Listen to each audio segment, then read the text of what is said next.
안녕하세요. 아로니안입니다. 지난 2월 25일 영화 더 배트맨을 번역하신 임태현 번역가님과 함께 더 배트맨 코믹스 무비토크 라이브를 네이버 쇼핑 라이브에서 시공사와 같이 진행했었는데요. 엠바고가 28일까지다 보니 영화를 안 본 것처럼 연기했습니다. 사실 저는 지난 17일 날 아침에 영화역에서 유튜버 무비띵크님과 같이 영화 더 배트맨을 봤었는데요. 긴 엠바고가 너무 힘들 정도로 입이 근질근질했습니다. 왜냐하면 정말 괴물 같은 영화가 나왔기 때문이죠.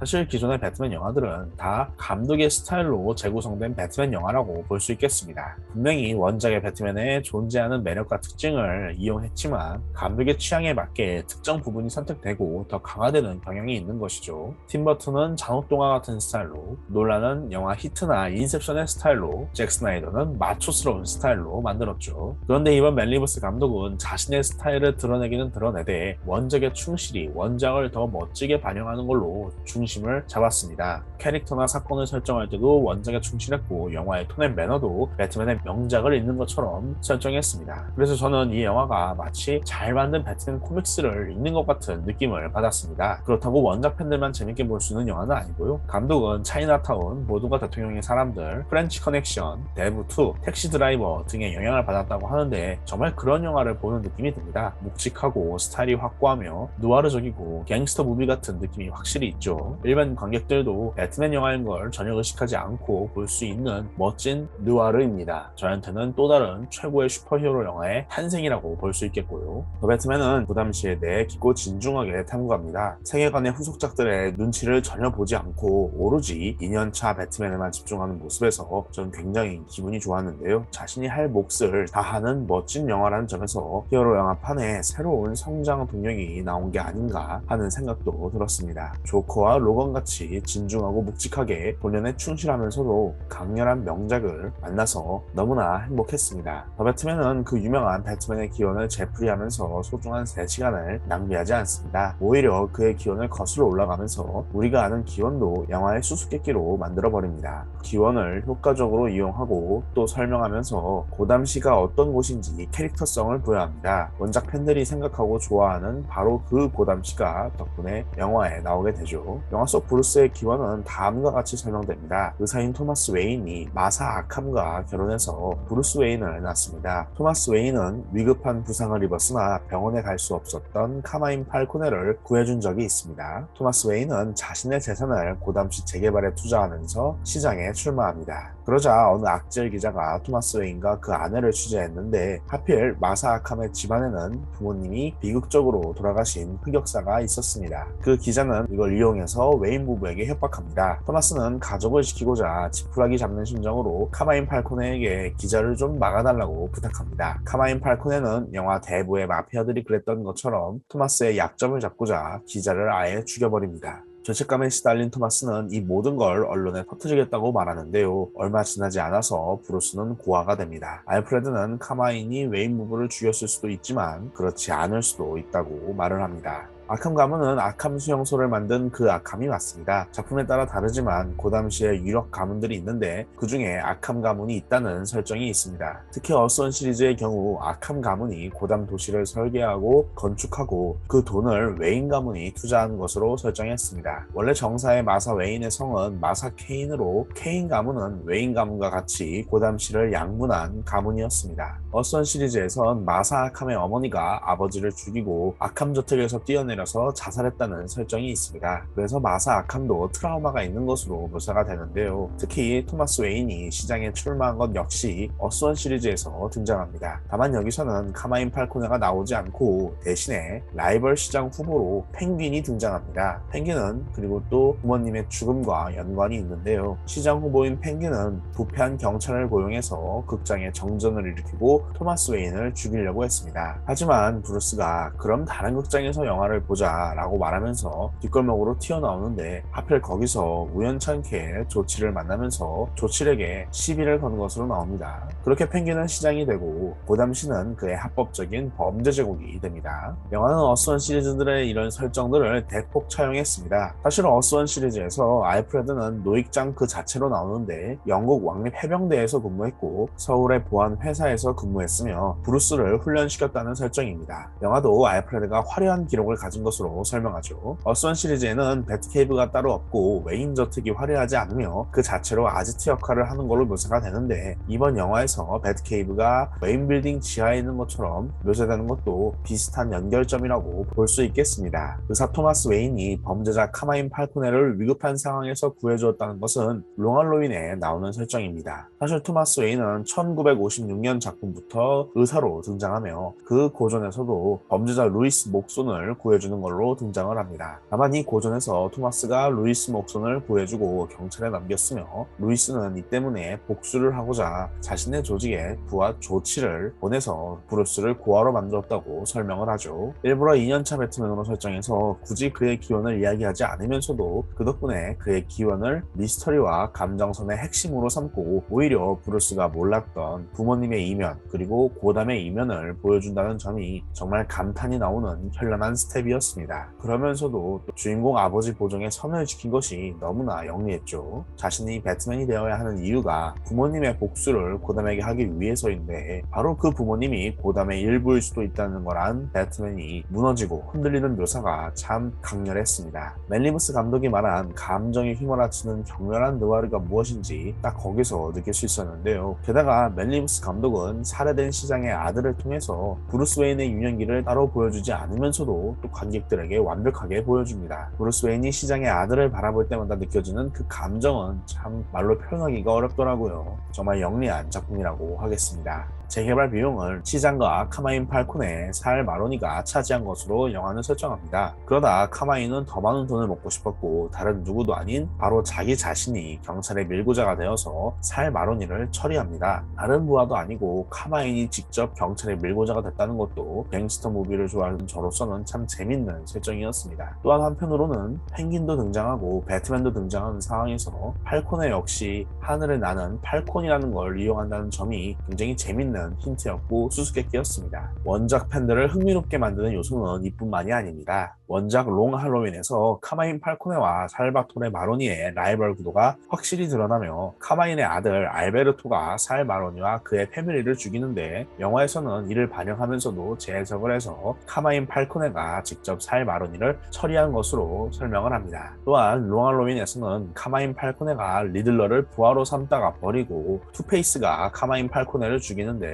영화에서는 오히려 리들러가 카마인 팔코네를 죽인다는 점에서 원작 팬으로서는 일종의 묘한 복수극처럼 보이기도 했습니다. 카마인 팔코네가 중요하게 나오면서 이 영화는 갱스터 무비의 느낌도 분명히 났습니다. 하지만 주인공이 배트맨이다 보니 느와르의 공식도 충실히 따랐는데요. 영화 자체의 분위기도 그렇지만 표현도 굉장히 느와르스러웠죠. 특히 대놓고 화면 전체가 블러 처리되어서 전달되는 장면들이 한 2개 정도 있었던 것 같았는데, 마치 꼭 검열당해서 이해가 안 가는 부분이 있는 고전 느와르 영화를 보는 것 같은 느낌이 들었습니다. 게다가 도덕적이고 정치적인 갈등에 빠진 배트맨과 마이웨이를 표방하는 독립적인 캐드먼도 여타 느와르 장르의 남녀 주인공들을 보는 것 같았습니다. 여기에 추리물의 특징도 부각이 되었기 때문에 정말 잘 만든 느와르 영화를 보는 것 같았죠. 자신의 여자친구를 구하기 위해 사건에 휘말리는 캐드먼은 롱알로윈의 캐드먼을 좀 더 개연성 있게 풀어내는 것 같았습니다. 캐드먼 특유의 독립적이고 또 일과 사랑 모두에 있어서 회색지대에 있다는 점, 즉 범죄자이면서 영웅이고 배트맨에 관심이 있는 것 같으면서도 없는 것 같은 그런 묘사가 잘 되어서 다행이었습니다. 사실 캐드먼이 흑인이고 유흥가에서 일한다는 점에서는 원작의 이어원과 무척 닮았습니다. 캐드먼이 카마인 팔코네의 딸이라는 설정은 롱알로윈의 후속작 다크 빅토리에서 언급되는 떡밥인데, 영화에서는 이를 이용해서 반전을 선사했습니다. 배트맨과 캐드먼이 높으신 분의 금고를 털다가 우연찮게 현장에서 만나는 건 역시 롱알로윈의 처음에 나오는 장면입니다. 캐드먼과 고든이 흑인으로 묘사되는데, 영화는 자신들이 정답이라고 자만하거나 강요하지 않습니다. 누가 봐도 그냥 고담의 시민들이었죠. 게다가 브루스 웨인은 돈 많은 백인 남성이라는 맥락을 은연중에 언급하면서 배트맨 시리즈에서 중요한 정치적인 의제에 운을 띄웁니다. 그러면서도 조커처럼 영리하고 현명하게 절대 정답을 강요하지 않고 관객들에게 한번 생각할 여유와 기회를 준다는 점이 참 매력적이고 좋은 전략이었다고 생각이 듭니다. 이 맥락에서 중요한 역할을 하는 건 바로 리들러죠. 리들러의 기원은 대체로 관심을 받고 싶어서 범죄까지 저지르는 천재로 나오는데, 있는데요. 이번 영화에서는 고아원 출신이라는 설정을 독창적으로 등장시켰습니다. 공식 소설판에서는 배트맨과 리들러가 같은 고등학교 출신이고 같은 성가대 출신이었다고 하죠. 그래서 그렇게 아베 마리아를 불렀던 게 아닌가 생각이 듭니다. 리들러를 통해서 기득권과 비기득권의 갈등으로 배트맨과 리들러의 구조를 풀어냈다는 점이 저한테는 참 시의적이고 참신하게 다가왔습니다. 한 번쯤 배트맨 작품에서 나올 만한 주제였는데 아주 현명하고 영리하게 잘 풀어낸 것 같습니다. 멜 리브스 감독은 실제로 리들러의 정치적인 의제가 있다고 인터뷰에서 밝히기도 했죠. 이런 맥락에서 어떻게 보면 리들러는 그 당시의 안티 히어로라고 볼 수 있는 맥락이 있습니다. 부패한 카마인 팔코네의 범죄 제국을 홍수로 침몰시키고 정화시키려고 했으니까요. 그가 배트맨과 싸우는 게 아니라 배트맨을 메신저로 이용한다는 점도 매력적입니다. 배트맨을 죽이고 싶었으면 진작에 죽였을 텐데 계속 배트맨에게 메시지를 보내면서 그를 이용해 자신의 정치적인 시위를 완성하죠. 이 점에서 저는 영화 더 배트맨의 리들러가 원작이나 다른 그 어떤 리들러보다 가장 멋지고 불쌍하고 또 무섭고 매력적이었습니다. 그렇다고 멜 리브스가 완전히 오리지널의 리들러를 만든 것은 아닙니다. 리들러가 방파제를 폭파하는 건 제로2화에 나오는 장면입니다. 제로2화에서 리들러는 존재감이 없는 천재로서 일부러 고담 시를 다크나이트 라이즈의 베인처럼 지배하면서 자신의 존재감을 과시하려고 했죠. 제로2화에서는 레드후드 갱이라는 수수께끼의 조직이 있는데 어떤 면에서는 레드후드 갱이 리들러의 팔로워들에 영향을 준 것도 같다는 생각이 듭니다. 고담 시 상류층을 타겟으로 연쇄살인을 저지른다는 점에서는 어스원 리들러가 연상되었고요. 리들러가 브루스의 부모님에 대해서 부정확한 사실들을 왜곡해서 퍼뜨리는 것은 원작에서 닥터 허트가 한 범행을 본 것 같았습니다. 후반부에 나오는 리들러의 팔로워를 통해서 영화가 정치적인 의제를 다시 한번 강조하고 또 현대적이고 현실적으로 후반부에 스케일이 큰 액션을 풀어냅니다. 리들러를 악당으로 쓸 때 액션이 부족할 수 있다는 문제를 멜 리브스 감독이 멋지게 해결한 것이죠. 사실 저는 몇몇 배트맨 액션은 좀 미적지근하다라는 생각을 하기는 했습니다만 캐드먼 액션은 언제나 좋았고 또 배트모빌 액션이 정말 엄청났다는 점에서는 어떻게 보면 좀 의도된 게 아닌가 하는 생각도 들었고 이 영화가 액션으로만 봐야 하는 영화는 아니기 때문이죠. 저는 배트모빌 액션에서 이 영화의 놀라운 밀당을 아주 매력적인 완급 조절을 봤습니다. 배트맨이 배트모빌을 이용해서 펭귄의 마약 시설을 밀어버리려는 게 아니라 펭귄과 단둘이 이야기하려고 했다는 점에서 펭귄이 차를 타도록 유도하고 그렇기 때문에 한 박자 느린 템포로 아슬아슬하게 시동을 거는 장면, 그게 참 저는 진짜 관객들의 마음, 팬들의 마음을 갖고 논 이 멜 리브스 감독의 진짜 엄청난 밀당 실력이라고 생각을 했습니다. 이런 비슷한 밀당이 전 또 생각이 나는 게 바로 배트맨의 활공비행이죠. 거의 모든 작품에서 배트맨은 거의 하늘을 나는 것처럼 묘사가 되지만 이번 작품에서는 정확하고 과학적이게 사실적으로 묘사가 되었습니다. 비행 슈트를 따로 입고 바닥에 추락하듯이 도착하는 배트맨은 2년차 배트맨의 상징이 아닐까 생각이 듭니다. 추락 그 자체가 호불호는 갈릴지 몰라도 저한테는 굉장히 극호였고 비행 자체가 너무 멋지고 과학적이어서 되게 좋았습니다. 사실 저는 논란의 리얼리즘도 어디까지나 인셉션스러운 근미래 SF적인 느낌이라고 생각을 하는데요. 텀블러도 그렇고 각 작품마다 꼭 굉장히 하이테크놀로지의 기술들이 나오죠. 그 점에서 멜 리브스의 배트모빌과 활공 비행이야말로 정말 리얼한 리얼리즘이 아닌가 하는 생각도 들었습니다. 아마도 이런 맥락에서 배트맨이 약물로 힘을 얻는 게 설명되지 않을까 싶습니다. 또한 멜 리브스 감독은 이번 배트맨이 커트 코베인의 영향을 받았다고 말한 바 있고 너바나의 Something in the Way를 들으면서 각본을 집필했다고 하니 어느 정도 좀 영향이 있지 않을까 하는 생각도 듭니다. 또한 한편으로는 이 약물을 통해서 베인 떡밥이라고 생각할 수도 있겠죠. 그 점에서 저는 어느 정도 이해가 가능한 부분이다 라고 감안을 했습니다. 특히 바로 여기서 리들러의 팔로워가 명대사를 날린다는 점에서 복수에 미친 배트맨이 타락한 모습을 보여준다고 생각을 했고 그래서 저는 이 명장면의 중요한 부분으로 의도되었다고 생각을 했습니다. 약으로 강화된 배트맨이 복수를 멈추자 리들러의 팔로워가 자기 자신이 바로 복수라고 이야기를 하는데요. 배트맨은 큰 충격을 먹습니다. 이 배트맨이 작중에서 자신을 배트맨이라고 부르는 것보다 오히려 복수라고 훨씬 더 자주 부르는데요. 하지만 리들러의 팔로워가 배트맨이 스스로에게 상정한 정체성인 복수가 다름 아닌 리들러의 정체성이라고 말을 하는 순간 배트맨은 그때 깨닫게 되는 것이죠. 리들러나 배트맨이나 서로 결국 복수만 할 뿐 그 당시에 정의를 내릴 생각이 없다는 것을 말입니다. 배트맨은 리들러를 통해서 복수가 또 다른 복수를 또 다른 죽음을 낳을 뿐이라는 것을 알게 됩니다. 그는 제2의 브루스 웨인이 나타나는 걸 막고 싶었지만 당장 시장의 아들부터 리들러의 테러로 목숨을 잃은 많은 사람들이 제2의 브루스 웨인이었죠. 배트맨은 그 순간 복수가 아니라 희망이 그 당시에 필요하다는 것을 알게 됩니다. 그리하여 시민들을 구하면서 자신이 되어야 할 배트맨은 희망의 배트맨이어야 한다는 것을 실천합니다. 왜 영화가 예고편에서부터 나는 복수다 라는 걸 강조했는지 알겠더라고요. 이 영화는 배트맨이 복수의 기사에서 희망의 기사로 각성하는 것을 보여주기 위해 존재하는 작품이었습니다. 2년차 배트맨에게 보여줘야 할 대목으로 너무나 훌륭한 순간이 아니었나 생각이 듭니다. 물론 저는 저만의 카테고리가 있기는 합니다. 슈퍼맨은 희망, 스파이더맨은 책임감,